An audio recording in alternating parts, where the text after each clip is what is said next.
नमस्कार दोस्तों, मैं आपका अपना डॉक्टर सुरेश परिहार। आज बात करेंगे ट्यूबरकुलर मेनिंजाइटिस की। दोस्तों बात कुछ इस प्रकार से है कि मेरे एक बहुत ही एक दिल के करीब एक रिश्तेदार हैं हमारे और उन रिश्तेदार के घर में एक बहू थी, जो बहुत ही अच्छे से अपना काम कर रहे थे और वो हेल्थ वर्कर थे।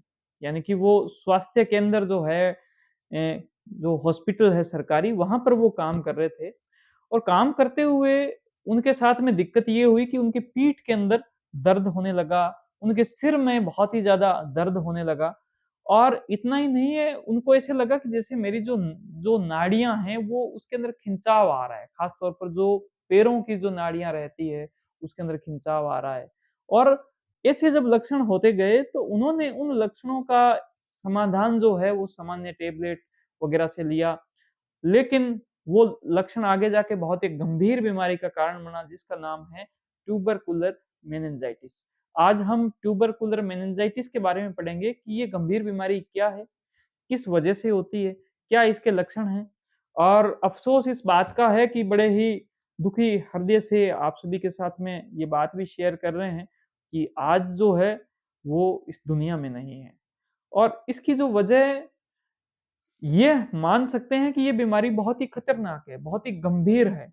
लेकिन इससे ज़्यादा बड़ी बात ये है कि समय पर अगर हम उन चीज़ों को पकड़ लेते हैं, तो हम कहीं न कहीं कंट्रोल कर लेते हैं। दोस्तों ये बड़ा ही कोइंसिडेंट है कि कल लगभग शाम के वक़्त मुझे पता चला उनके बारे में, लगभग 1-2 बजे के बारे में कि अभी वो इस दुनिया में नहीं है।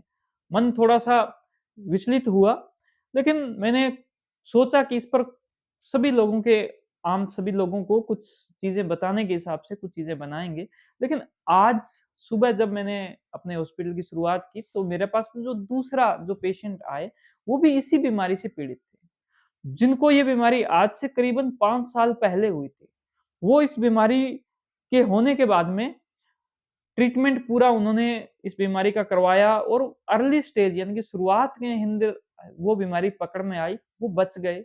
लेकिन बचने के 5 साल बाद भी अभी भी लगभग पिछले 6 महीने से 7 महीने से कुछ ऐसे लक्षण जो मानसिक लक्षण थे, वो लक्षण उनके अंदर आ रहे हैं, जिसको हम इकोलेलिया और जो यानी कि अ, वेलिरेलिया ऐसे के नाम से इंगित करते हैं, जिसमें लक्षण ये आते हैं कि आस-पास में जो कुछ भी हो रहा होता है, जो कुछ भी आवाज़ें उनको आती है, कोई इंसान बोल रहा है, उनकी आवाज़ को कैच करते हैं और वैसे ही बोलने लग जाते हैं। इसको बोलते हैं इकोलेलिया और वैसे भी जब वो कोई बात बोलते हैं, तो इतना फ्लो में नहीं बोल पाते। तो फ्लो में बोलते हैं, तो कुछ टाइम बोलने के बाद में फिर से वो बात रिपीट होने लग जाती है। दोस्तों, आप सोच सकते हैं कि एक समस्या हुई, इसका ट्रीटमेंट लेकिन उसके 7-8 सालों बाद में भी उनके लक्षण आ रहे हैं।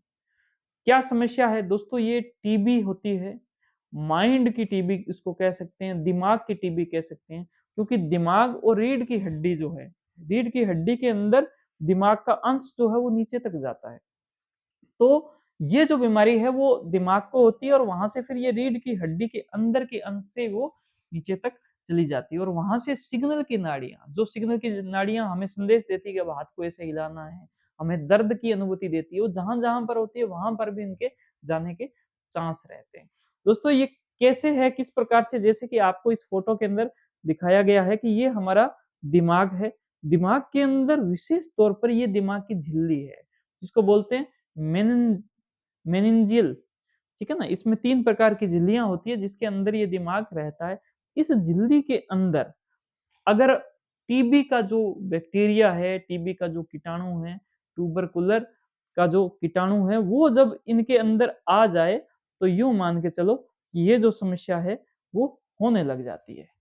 दोस्तों, ये जो समस्या है, इसके लक्षण क्या है? कैसे हम पता करें कि हमें ये समस्या हो सकती है? दोस्तों, इसके अंदर हमारे शरीर में टीबी का जो बैक्टीरिया है, वो कहीं भी इन्फेक्शन कर सकता है। हमारे छाती में इन्फेक्शन कर सकता है, हमारे पेट में इन्फेक्शन कर सकता है।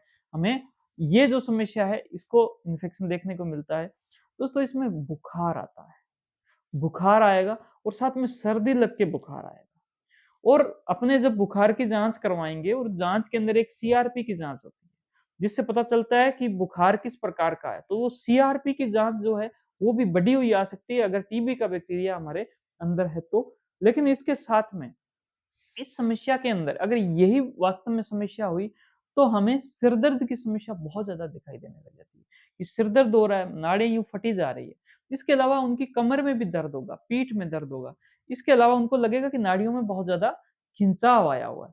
दोस्तों इतना ही नहीं, उनको उल्टी बहुत ज़्यादा आएगी, नोज़िया होगा, वोमिटिंग होगी, उल्टी का जो लक्षण आएगा और साथ में एक बोलते हैं फोटोफोबिया यानी कि तेज जो प्रकाश है, सूर्य का जैसे प्रकाश हुआ या फिर तेज लाइट हुई, लाइट से उनके सिर में एक अलग-सी चुभन-सी महसूस होगी।